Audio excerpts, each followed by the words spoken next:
I tried over 25 ways to make money in music. Some of these generated over 6 figures, some made nothing. And after 6 years of really going for it, I'm giving you my full report, the successes and failures, the moneymakers and the time wasters, and the whole emotional roller coaster that comes with pursuing a career in music. This is my ultimate tell-all, and if you're a singer or rapper especially, grab a notebook because this is the most important video I've ever made for musicians who want to make a sustainable income from their craft. And yes, a lot of this is applicable to other skills like guitar, piano, mixing, mastering, songwriting, producing, but this is my honest experience as a singer, rapper, songwriter. I feel like I need to back up and share my story of how I ended up on this path anyway, because like a lot of artists who start out just going after a record deal or a major publishing deal, I was very tunnel vision for a large portion of the first half of my career, and that kept me very poor. I used to think taking on a music side hustle was kind of like admitting I was failing. Same way I would judge those celebrities who go on Dancing with the Stars like, oh, that's what you do when your career isn't actually going anywhere anymore. But that is a very close-minded view, and I'm very happy I let that shit go because now I'm a homeowner in Southern California and I don't even have a single major placement. I went to college to be a recording engineer and got my degree in audio engineering and music business, but thanks to MySpace, I found myself networking with songwriters and producers, found my first management company, and ended up getting a publishing deal, and I signed with EMI Publishing, later acquired by Sony ATV. Like, wow, I actually made it. Literally signed my contract in New York City, and then we went to the Gucci store after. I didn't buy anything though, because after splitting my advance with the production company, paying the lawyer, and not really getting that good of a deal in the first place, I had just signed my life away.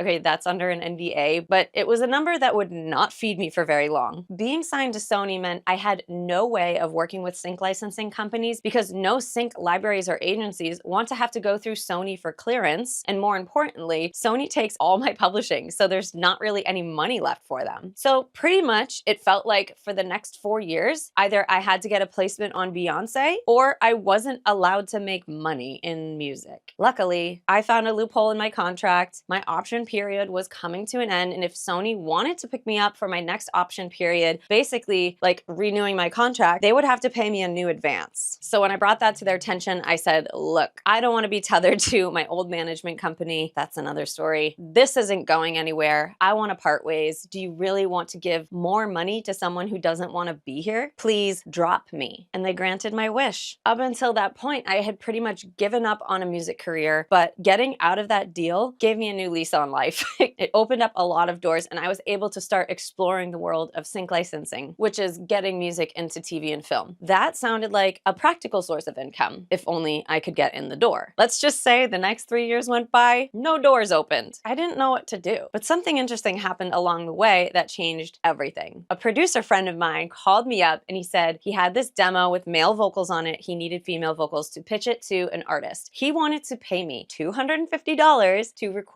the vocals. After like 9 years of feeling like I'm just a professional waitress, I got a taste of my first music income. And finally, I asked myself the question that was right in front of me the whole time, but I just never asked it. How do I really make money with music? Like, what are the actual steps? How do I get there? Because I was going about it very aimlessly, no action plan. Honestly, I just kept writing songs over and over, hoping something would happen, but I wasn't taking action. I wasn't doing anything to make anything happen. But that light bulb moment finally came for me when I got that $250 to sing, and I wanted more of that. So I started my quest, and now over 25 music revenue streams later, nearly $750,000 in revenue, and probably 1 million hours of hustle, I think it's time to share my findings with you so you can assess the path before you and create your own action plan. A couple years ago, I released a free list of ways to make money in music, and honestly, there's a lot of lists like that out there floating around on the internet, but they don't really tell you how to make those revenue streams successful, and they don't tell you how much you can actually make with them. So even though I have made some money from 25 plus different revenue streams, I've whittled that down to just a handful because I only have so much time in the day, and I only want to water the most fruitful money trees. And yes, every one of these has the ability to generate dollars. But here's what the lists don't tell you: which ones are actually worth your time. After years of trial, error, financial wins, and devastating losses, I can finally give you an honest breakdown. I'll go more in detail on my favorites, but here's the list. And by the way, the list I released a few years ago was actually more than 35 ways, but I'm consolidating a bit. All right, so let's just rip through the list. We've got demo singing, custom songwriting, music content creation, brand ambassadorships, sample packs, sync licensing, a cappella licensing, beats with hooks, teaching voice lessons, selling ebooks, coaching and consulting, podcasting and YouTube monetization, creating a VST library. That's when people can play your voice on a keyboard. Sell DAW templates and presets, give song feedback, exclusive fan content like with Patreon, guest teaching in other people's programs, niche music creation. Bruh, I have done cheerleading music, motivational music, music for NFT digital artists, and parodies. There's a lot of niches out there. Okay, stock music licensing, host songwriting retreats, start a music charity, start a sync licensing agency, start a music event or expo, start a music software company,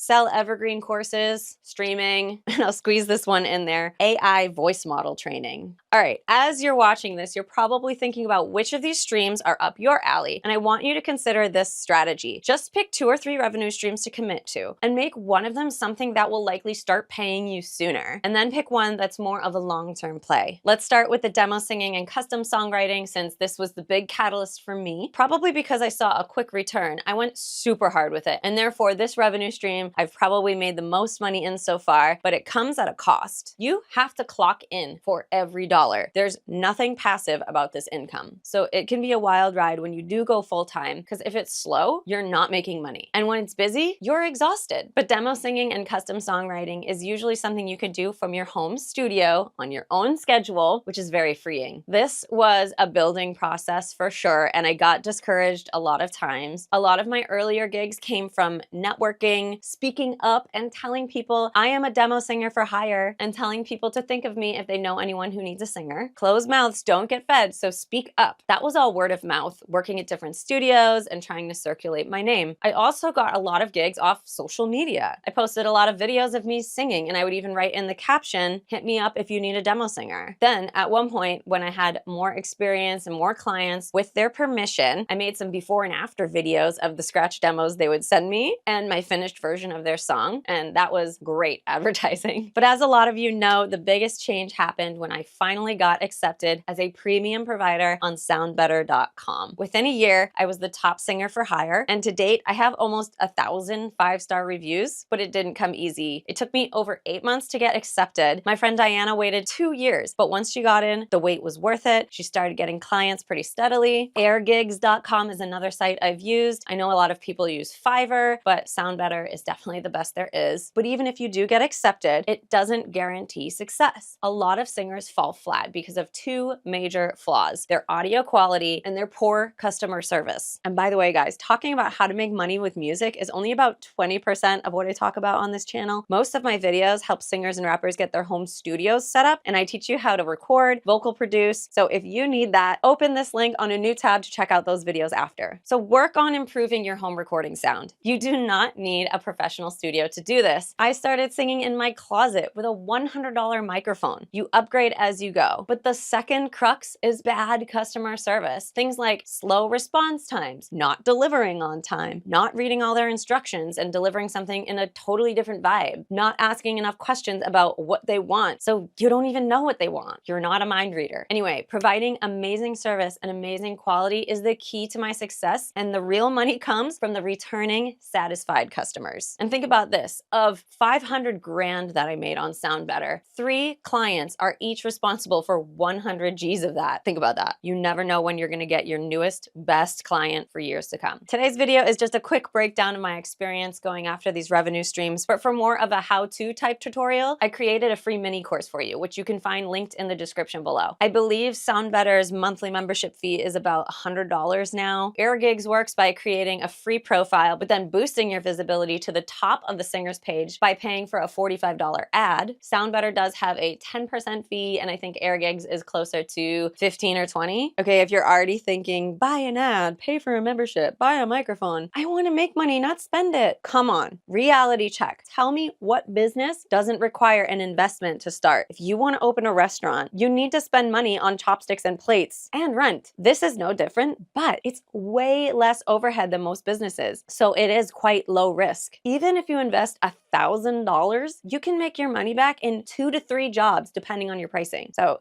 don't have a scarcity mindset around this. Demo singing and songwriting eventually allowed me to quit my job and go full-time with music, and it was definitely the gateway drug to trying all these other streams. Unfortunately, some of those were a bit of a struggle. So here are the ones that I've actually let go of. Beatstars.com and other sites where selling beats can make producers great money was an unlikely place for a singer, but I tried it. I did okay, but it wasn't really worth the squeeze. I was able to capitalize on other producers' audiences by networking with already established producers. We'd split revenue 50-50. I would write the hook, they would make the beat. But honestly, coordinating with someone else was more work for less money, so I ended up abandoning this and going harder with acapella licensing. However, acapella licensing is a sad story. A couple of years ago, I was very bullish on this and was making really decent passive income. There are a few websites out there that do this, like Vocalist, Hit Vocals UK, but I was making a lot of money on this website called vocal.com. If you don't know, acapella licensing is when you sell your acapellas and stems to producers for a low price because you can sell that same song to anyone. It sells over and over. So my $39 vocal selling 100 times, the math was mathing. But it was a bubble and it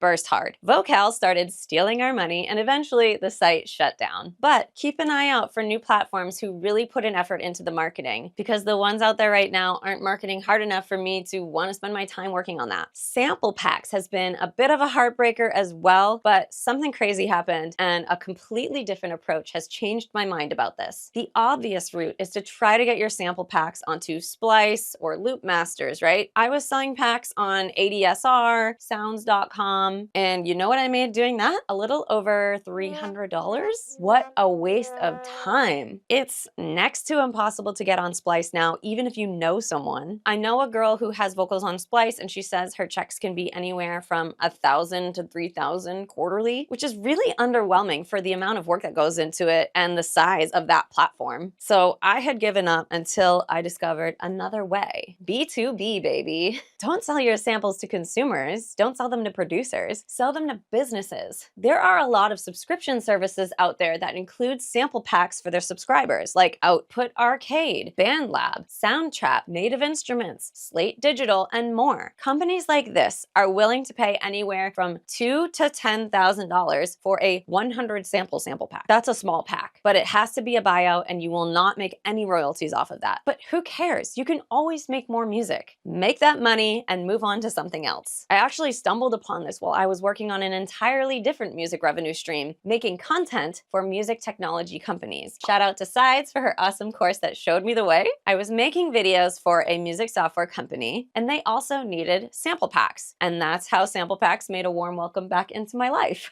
But I need to back up before I talk about working with music tech companies, which, spoiler alert, is still one of the streams I do nurture to this day. But even working with music tech companies was kind of an accident. I used to hate making videos for social media, but for a while I got heavy into attempting one of my bigger revenue stream projects, selling courses and ebooks. And now that I think about it, I actually got into courses and ebooks because I was taking a course on sync licensing and I wanted to try out what the coaches of that course were doing. Anyway, as you can see, this is a bit of a rabbit hole and I tumbled in and I kept eating the cookies and drinking the tea until I found my way. We'll talk about sync licensing too after this, but courses was a huge commitment. If you're thinking of selling an ebook or an online course, you're in for a rude awakening. Get ready to become a full-time marketer. You make the course or ebook, then you have to sell it. And those course selling platforms suck. They take a huge cut and it's not even that easy to get good visibility on them. Probably end up learning a lot about webinars and funnel marketing and and slowly but surely your soul gets sucked out of your body. I think I spent about $10,000 selling my courses, which includes 2 years of a fancy Kajabi website, which is $2,000 a year, and multiple Facebook ads to promote my free webinars where I would share awesome free lessons and then pitch to people to buy my Pro Tools course. I made about $30,000 doing this for a net of a whopping 20K, which is crazy because all the gurus say you'll become a millionaire overnight. So after my last big launch, which burnt me out to no end, I decided to put down that teacup. It is so much work, and I personally didn't want to continue it because honestly, I have a really small social bandwidth and I didn't feel cut out to be a community leader. I prefer chatting with you in the comments. It's a lot more manageable. The commitment to regularly scheduled Zoom calls where you have to field the wild cards who might show up, it was really taxing and challenging. I was also pretty sensitive. I was really proud of the course I had built, and when I would get a refund request or someone on a multi-pay plan canceled their debit card and ghosted me, I would literally cry. It would ruin my day. I'd feel so sad. You might have a stronger backbone than me. You might thrive for Facebook groups and live for Zoom calls. If that's you, going the course creator route might actually be an alignment. I just learned it really wasn't for me. I'd rather teach for free here on YouTube. So teaching for free on YouTube and Instagram did lead me to something really neat though. So I am glad for the marketing skills I did acquire doing the courses because they came in so handy in a lot of different ways. My videos started getting noticed by music tech companies, plugin companies, microphone companies, etc. And they started reaching out to hire me to make content for their social media campaigns. I was able to use the ads copywriting skills I gained from my time selling courses, so it worked out pretty well. You can make anywhere from $300 to $2,000 of video making music technology videos. I do this today and I keep a very small roster of clients because I find it a bit time consuming. I keep my pricing kind of high because I don't want too many random clients. I prefer my recurring clients, and I'm even on retainer with a few of them. So it works out really well for me. Learning about marketing is really useful no matter what revenue stream you pick up. I highly recommend going on a marketing deep dive when you can because you'll get so many ideas on how you can maximize these revenue streams. Another spoiler, towards the end of this video, I'll tell you about the new revenue stream I'm pursuing that I'm so excited about. I'm developing my own vocal production plugins, and knowing what I know about marketing is going to be so helpful. All right, so I said I tumbled from sync licensing to all of those. So let me backtrack and give you a quick report on my sync licensing journey, writing music for TV and film. It's really the first stream I went after, but I kind of sucked at it for a while for several reasons. I didn't know that you need to write music a certain way for it to work for sync. Nike didn't want any of my breakup songs apparently. And two, I didn't know how to get in the door. I'm not going to go into detail on the songwriting side, but that is in my mini course as well as getting in the doors. But I will share 2 big strategies I use to get into sync licensing agencies. And those are to first search for sync libraries or agencies that accept unsolicited submissions. They take song submissions. Just Google that and you'll find some agencies with submissions pages. And then network and work with producers and other writers who are already in some of these doors. They can walk you right through with a nice collab. And once you're in some doors, bring a friend with you and the law of reciprocity will take care of you. Sync licensing has been a roller coaster for me. Sometimes I think I only get 1 song placement per entire album that I write. One thing you'll hear as you try to get your music into TV and film is to go after ads and promos. They pay the most. And that is true, but they are super high competition. And I'm pretty sure the glory days of $150,000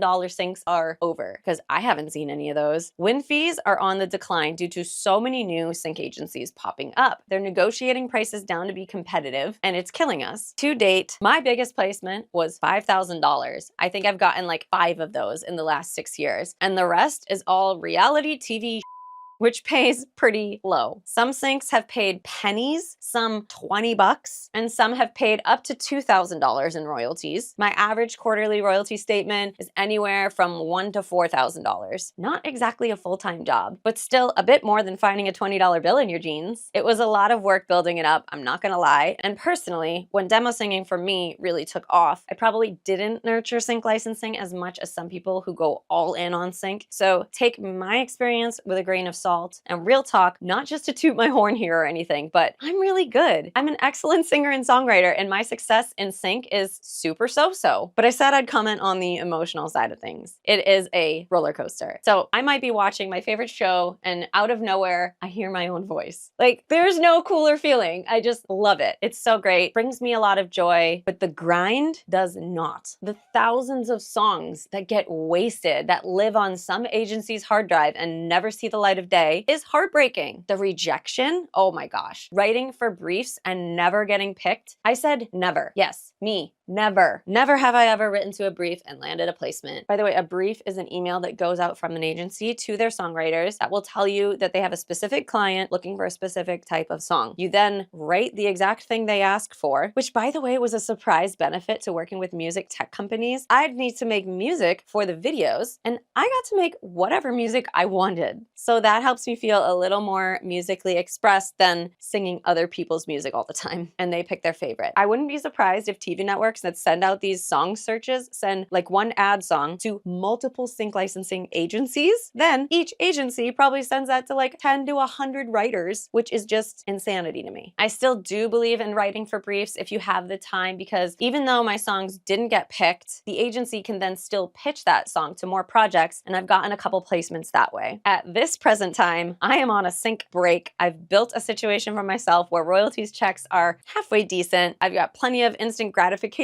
work from demo singing and working with music tech companies. So being pretty busy with work that actually does guarantee to pay me makes me a little less excited to write on spec. So I'm gonna let all those hundreds of songs I've already sent out for sync licensing to just hopefully do their job and get placements, because you can get placements like 5 years after you submitted a song. I'll probably write one sync album a year now, and if a cool brief does come along and I happen to not be busy that week, I might jump on it, but I am just kind of over it for right now. Okay, this video is getting kind of long, but we're not done. Let me know in the comments if you have specific questions about specific streams, and I'll either reply or make a follow-up video. Last thing I wanted to quickly touch on was the whole AI voice model thing, because I was excited about that for a while, but lately, not so much. I actually did get paid very handsomely to provide vocals for AI voice training. You could play my voice as MIDI, you'd see a MIDI scroll, and you could type the words under the MIDI notes and hear me sing it. At the time, it was a lot of money, and it was anonymous, but more importantly, it didn't sound very good. It sounded kind of robotic, and so I didn't see it as a threat to my singing career.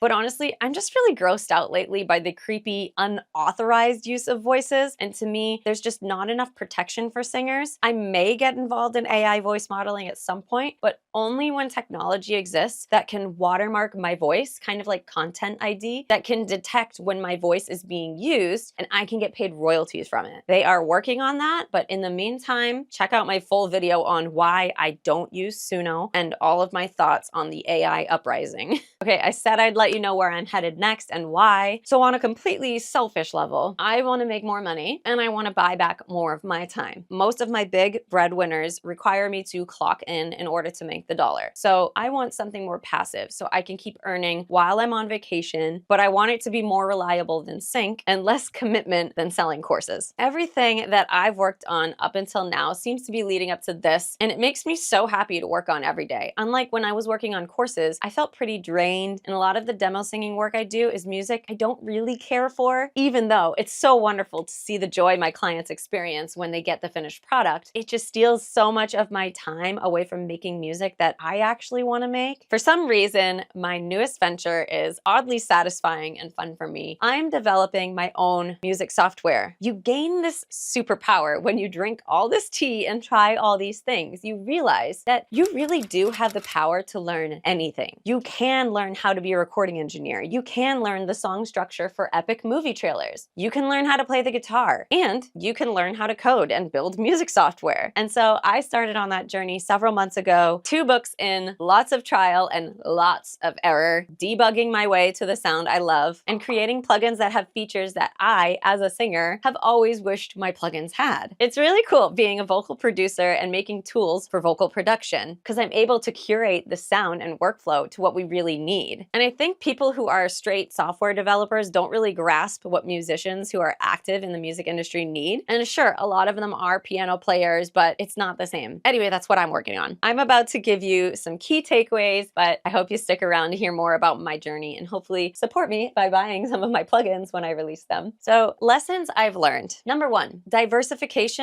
is survival. If one stream dries up, others will float you. So don't put all your eggs in one basket. Number two, product quality is non-negotiable. No amount of marketing can save a mediocre product. Perfect your craft first. Number three, time versus money trade-offs are real. Trading time for money has a ceiling. Digital products can scale. Number four, follow what feels fun. Burnout kills businesses. If it stops being enjoyable, reassess. Number five, give freely, receive abundantly. When I stopped grabbing at money and started giving more value, more opportunities started to appear. Six, your dream matters too. Supporting other people's vision is honorable, but don't forget your own. Seven, you can learn anything. I taught myself recording, production, marketing, content creation, and now software development. If I can, you can. I think my superpower is doing things I don't know how to do, so adopt that. When you download any of my free mini courses, you'll subscribe to my Kimera audio newsletter and be the first to hear about my new plugin launches. I hope this video helped get the wheels turning in your mind, and I'm happy to chat with you further in the comments below. Be sure you click subscribe and check out my vocal production playlist, my music monetization playlist, and more. I'll see you soon.